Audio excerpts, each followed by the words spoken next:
Welcome to Mindfulness Manufacturing. My name is Trevor Blondeel. Spending 25 years in manufacturing, I discovered the real impact we have on turnover, communication, and the ability to manage change is how we show up. That's the essence of emotional intelligence. In each episode, we bring a guest or message to expand your skills, engage your people, and grow your organization. So let's jump in. We all know that showing appreciation is a great way to connect with your team. There's sometimes their apprehension about different ways on how you do that. Do we document it? What does it mean if we don't? Can we get in trouble for certain ways? And how do we have the discipline to actually do it? I brought on a guest today, Lisa Johnson. She is the founder and owner of HR Know-How.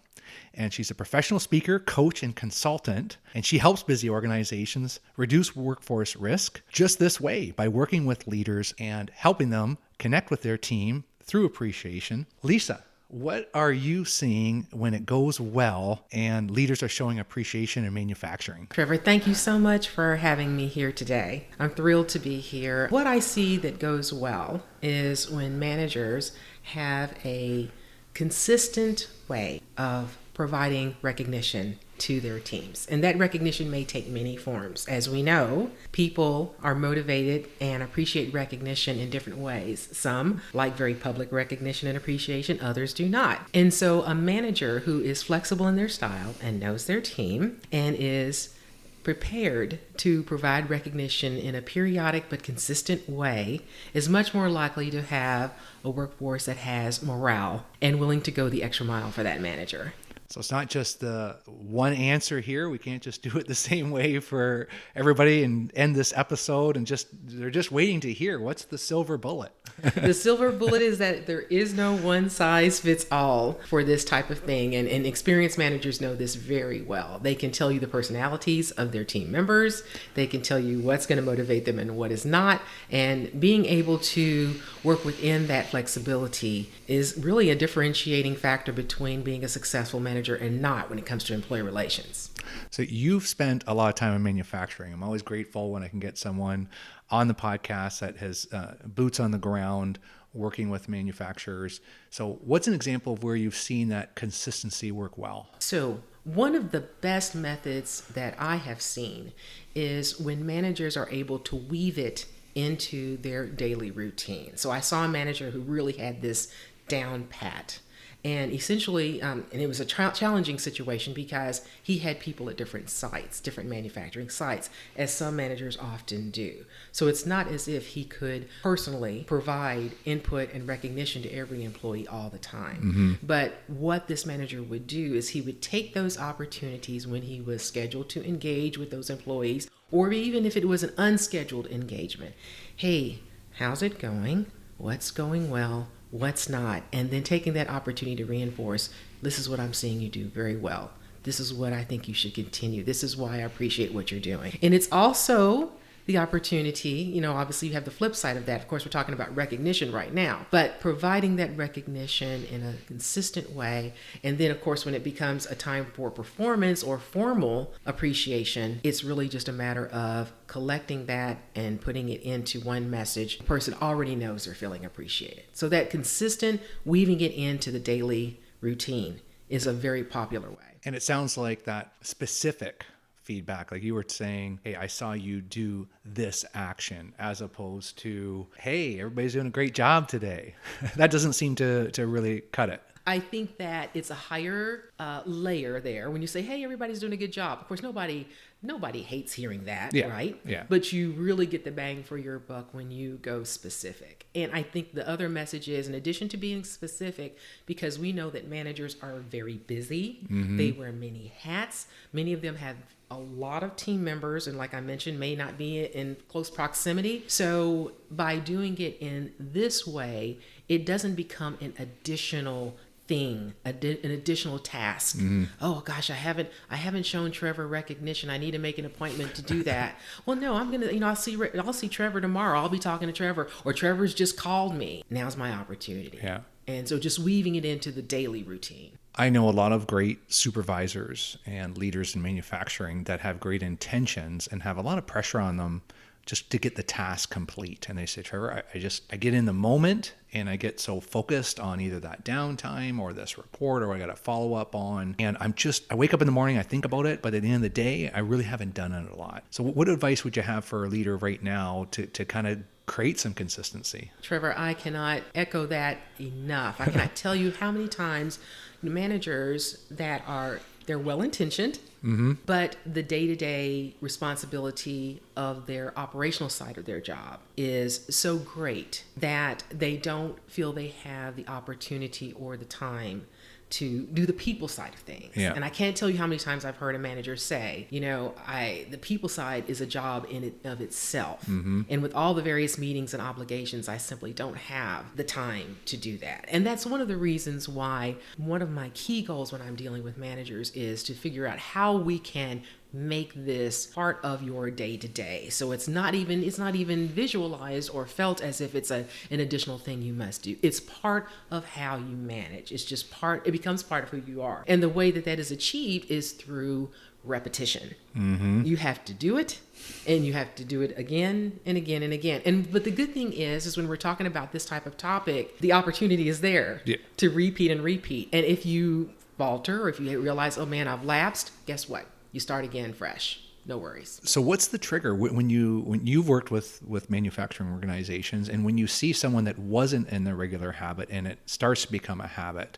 Like, are they scheduling it in their calendar? Are they just being reminded? Is there mutual accountability? What do you see and what works? When we're talking about recognition, I say just the opposite. I don't think it should be a calendar type of situation. Okay. It should be woven into the day-to-day. However, I do think, because typically organizations have an annual or a twice a year formal process, I do think that it helps managers if they are either emailing themselves or speaking a message or a reminder into their phone that they had those conversations, because that will save them a lot of trouble when the formal time comes to repeat. One of the things we as HR people always discuss about performance is that in a performance conversation, a formal review conversation, there should really not be any surprises. Absolutely. That's good with the negative as well as the positive, right? Yeah. And so it should be a repeat. And so that saves a manager a lot of time. I was just sitting with a leader, and this is the first episode of the new year we're releasing. So we know that sometimes in organizations, December becomes real busy. I got to do all my reviews. And a leader had said to me, I was reading my reviews of the team members, and then I looked at last year's, and they're almost the same. And I'm trying to make them more interesting. And I'm like, I really don't know how to do that, except for we can start now because it's a new year. And we're just not able to recall all the great actions that people have taken. And this is where I'm an advocate of just document it. Just write it down, put it in their file, and just figure out how do we get that habit of doing that. But I tell you, when December comes, it's a breeze, because now you just got this documentation and you just kind of cut and paste and put it in there, and you've got great examples. So where have you seen the documentation work? There are many different methods, and a lot of managers have different styles. So for example, if you're a person who prefers not to type, maybe you're not at your desk a lot, then that would be a situation where setting up your reminder on your phone. So, like a lot of your iPhones, you can have your reminder app to where it accepts verbal reminders. So you're literally just talking into it and it's going to capture it for you. You do a screenshot later, print it, and you got it. Yeah. So that helps that style of management. Those that are very heavy into, I want to document, and which is, as an HR person, we love to hear that. Well, you send an email to yourself, right? You send an email to yourself with the person's name on it and the date, and something that can be easily sorted or printed out later, and you've got it. And it doesn't have to be, I want to just stress, I think, we think of this as just, oh man, this is arduous. It doesn't have to be a page, right? You spoke with Trevor on X date because Trevor stayed over and helped with a significant safety issue, and had he not, it would have been extra work later. Boom, thank you. We're talking 3 sentences. done. I love the idea of just recording into your phone, because we're on the floor often. I mean, great leaders in manufacturing, even at the management level, are on the floor at least 50% of the time. It's true. And we know that's where we need to be, is where the heartbeat is. I like the idea of just doing a recording, putting it somewhere in your note, and then maybe booking something in the calendar just to kind of, have some time to document that. Take it out of your phone, put it in there. That would work. How about this other question I get, Lisa, which is, Trevor, they get paid, they have a job, they have responsibilities. Why do I need to document them doing their job? I don't see anything that people do really outside of what they should be doing. How do you respond to that? So I have a course that I teach sometimes, and in that course there's a character called the recognition miser. Okay, and so the recognition miser is the philosophy that they're paid a good wage to come in and do the job, and if I start giving recognition, it's going to become an expectation, and this is why they're getting paid, right? and I'm chuckling. I don't mean to laugh. No, this is real. This is truly real. There are a lot of people who have that philosophy, so I don't mean to make light of that. It's just that I have this picture of the recognition miser in my mind. There's a visual there, so my apologies. But with that being said, people have great capacity. And the difference between someone coming in and doing their job each day and going home, which is what we want, versus someone who is inspired, who is motivated, who is wanting to go above and beyond, which we know we have those people in our working worlds, can be the difference. When you're talking about competitive environments, competitive departments, the things that organizations are going through, the difference between having a team that is performing versus a team that is high performing it can be exponentially beneficial to a company in many different ways. Not to mention morale and that feeling of, hey, we're not just coming in and doing our jobs, we're winners, we're coming in and we're achieving. So the recognition piece, the setting high goals, and inspiring people to do more and motivating them to do more, it all comes into that. You do not have to give extra recognition. You really don't. But when you do, you find this in various studies. Think about Harvard Business Review. Think about Forbes, things like that. When you go to those extra steps, it's the difference between good and great. Mm-hmm.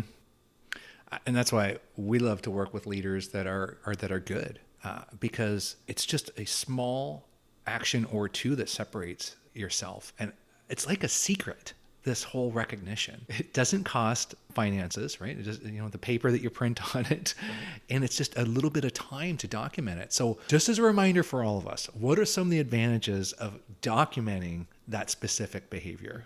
Why is that so important, Lisa? Yes, because you will forget in 1 week. We're busy, right? We are busy people. And if you don't document it, you will forget it, and when the time comes. And if you're trying to formalize it in some type of review or formal recognition, you'll be spending time, which is one of the things that prevents us from doing this, is the use of time. It will prevent you from doing that. And then also, if you don't document it, things change. The person goes to another department, you go to another department. There's no record of it. And how sad is that?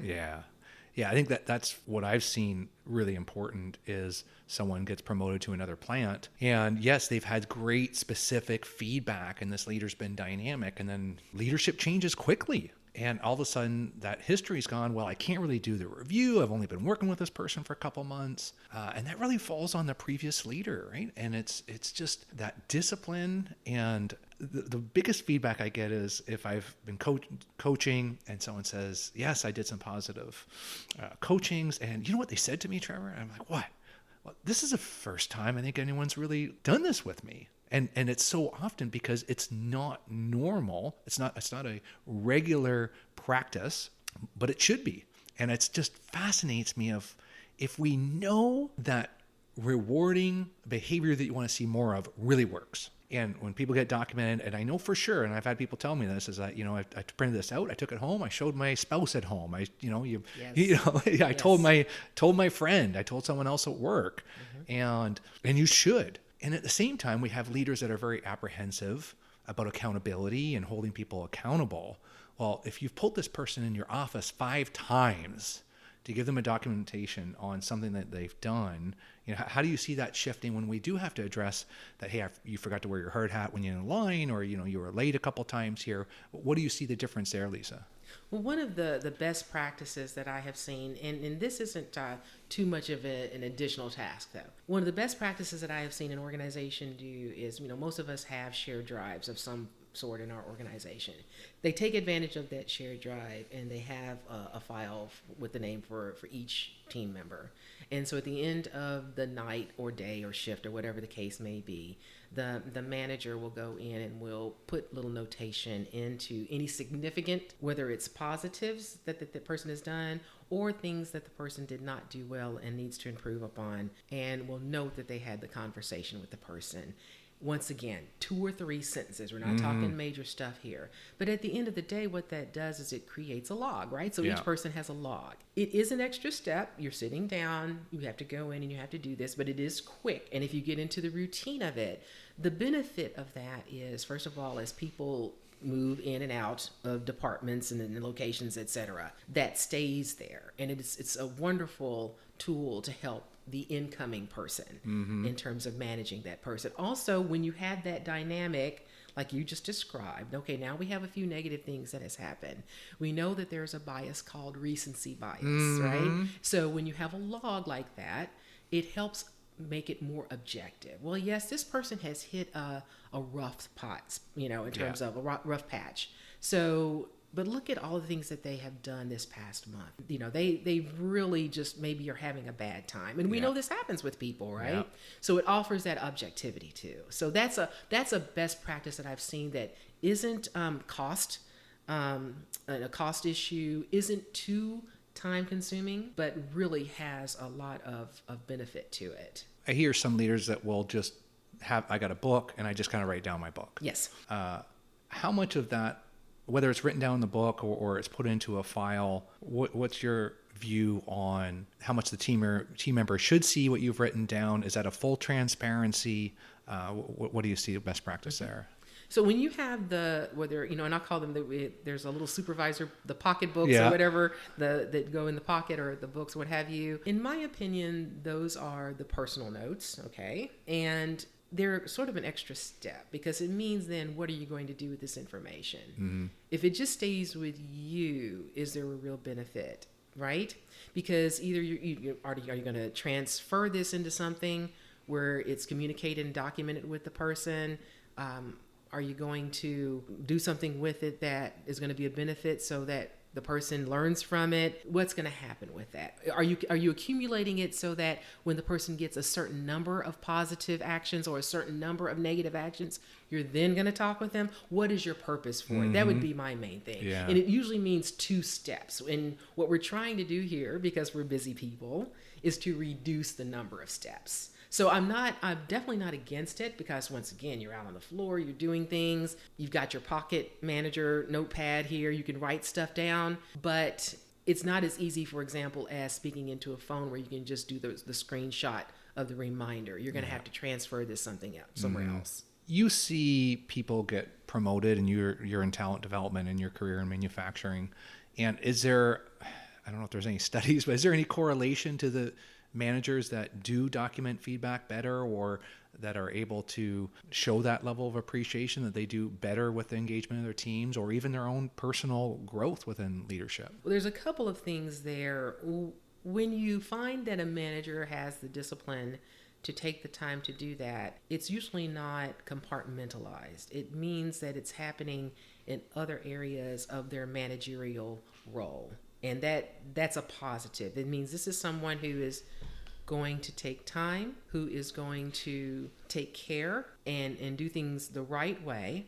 And so it's not typically happening just in performance in that area. They're doing it in all different areas. And what that means then is that, yes, that influences the environment. That influences the culture. So you tend to have better performance, from that standpoint. So it may not be just the one thing, but it's just by having that discipline. Yes. That discipline translates. Yeah, I didn't look at it that way. It's interesting, because when we're talking and it's like, I want this opportunity and I'm not getting promoted, I applied for this position. And if you have that muscle built up in recognizing people. I didn't think about how it could transfer into your safety documentation, your first off reports, your downtime recording, right? If you get good at this area, which will in turn we know will engage your team more, that can help in other areas. Yes. I love that. Way of managing. So can we appreciate too much? Can we get into trouble here? Is there a flip side of I'm too focused on this, Lisa?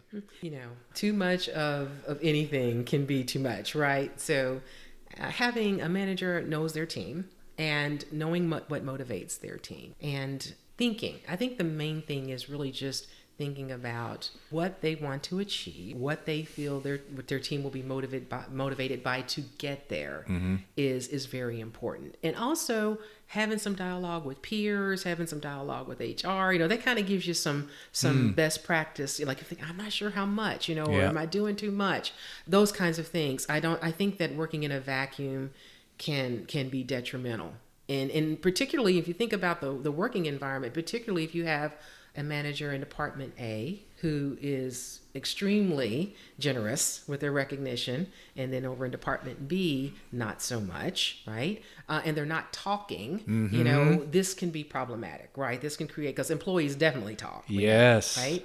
So just not doing things in a vacuum. Yeah. Yeah, so bring it up when you're at your leadership meeting that, hey, I'm focusing on these positive coachings, because it's interesting. I never thought about that. You got one department that does positive coachings, once a week, and you got another one that doesn't do it at all. Then that creates confusion. So that's really up to that leadership team to be having those in-depth conversations, and we have to create those conversations, because it's usually about the next shutdown that's coming up, or the new capital project that's coming in, or are we running overtime this weekend? Yes. Or we keep on getting this downtime fault, and who's doing something about this? But how often are we talking about, hey, how are we all doing at documenting positive coaching? Are we consistent in how we're showing appreciation? Yes. So can we get in trouble for showing too much appreciation? So I would say that I've not seen a case where a manager has gotten into trouble giving too much appreciation. However, some of the things that I would be careful about is how transparent you are about the reasons that you're giving appreciation. It's a missed opportunity if you're showing appreciation to an employee and that employee may know, but it's always good to reinforce and say, hey, I appreciate you coming in early to help with this particular task. You've done that 5 times in the past month.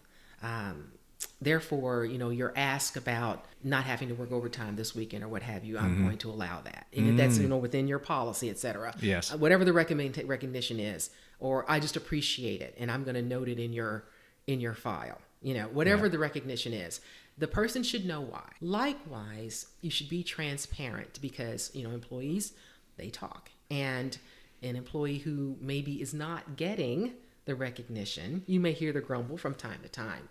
Instead of saying something that tends to come to mind when we're busy, like, well, if you do some work, you get some too, or something like that. Using that as a good teachable moment to say, hey, look, I believe in rewarding people who go above and beyond the norm. And I will do that for any of my team members that I'm able, at the time that I see fit and choose, that if they're going above the norm, I will do that from time to time to show my appreciation. So that way it removes that allegation of favoritism, which is usually when someone is knocking on my door because perhaps, they're being disciplined or they're just angry at the manager. And, that Trevor, he has favorites. There's these guys, and he does this for them and he doesn't do that for others. And that's just not right. And so it's an opportunity there. Yeah. The transparency. And I love the intention, because I've had other leaders say, the person was kind of freaked out because I pulled them in their office and they never had they thought they're getting written up, and setting the table. So, hey, I am working on doing a better job of documenting positive performance. So I have something documented here, and this is something that we're all as a plant going to work at and doing a little bit better. So we recognize it, and it makes our reviews better at the end of the year. And there is never a surprise at that end of the year review, because everything's kind of documented. It's just a summary, and it takes away all that anxiety of sitting down at your review, because you get timely feedback. Yes.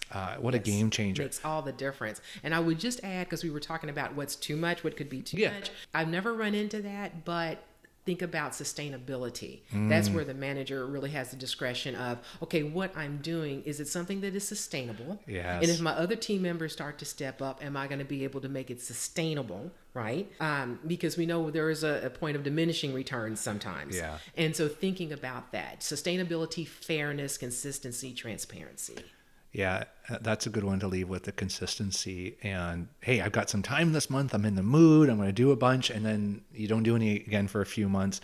So consistency. And I agree. And I'll usually suggest when someone asks, how many should I try to do or this, that? It's like as low as possible right now. If you're not doing any, do one a month. Right. Just start small and do something different. In order to get a result that you've never gotten before, you got to do something you've never done before. Lisa, what's the one thought you want the listeners to leave with today? I would say that, first of all, this is such a valuable topic. I'm so glad to have had this opportunity. But, in my world, one of the things that I teach is about how to avoid employee relations issues. And so my takeaway would be, no matter, we're all busy, but no matter how busy you are in trying to achieve goals and meeting the bottom line and satisfying your boss, etc., it is important that you don't lose sight of the importance of day-to-day good employee relations and communication. Day-to-day good employee relations, positive behavior. I love that. So Lisa, I know you're busy and you're very active as the officer for the Kentucky Chamber of Commerce. I've seen your TED Talk on moving beyond bias. That's awesome. I've read your Imagination at Work that you co-authored. You got this other book coming up, Solutions for the Well-Intentioned Manager. Tell us quickly about that and how do listeners get a hold of you, and we'll leave those links in the notes. Thank you, Trevor. My book, The Solutions for the Well-Intentioned Manager, which is being drafted right now, goes to the heart of what we're talking about today. And it's basically anecdotes. It's stories, real-life examples of good, well-intentioned managers whose good deeds or good intentions went awry, and how they went awry, and how we worked through them, and the tools we used to make sure that it didn't happen again. And I'm looking forward to the release later this year. You can reach me at lisa@hrknowhow.com, and also via any of the social media, HR Know-How. Just look me up. Awesome. Well, thanks so much, Lisa. This is such an important conversation. And I hope everybody listening tomorrow will do one documented positive coaching. Have a great day. Hey, folks. Appreciate you taking the time to join us today. If you enjoyed this episode, share it with someone. Haven't subscribed yet? Do it now. Remember, if you want results, the key is increasing your awareness of how you show up.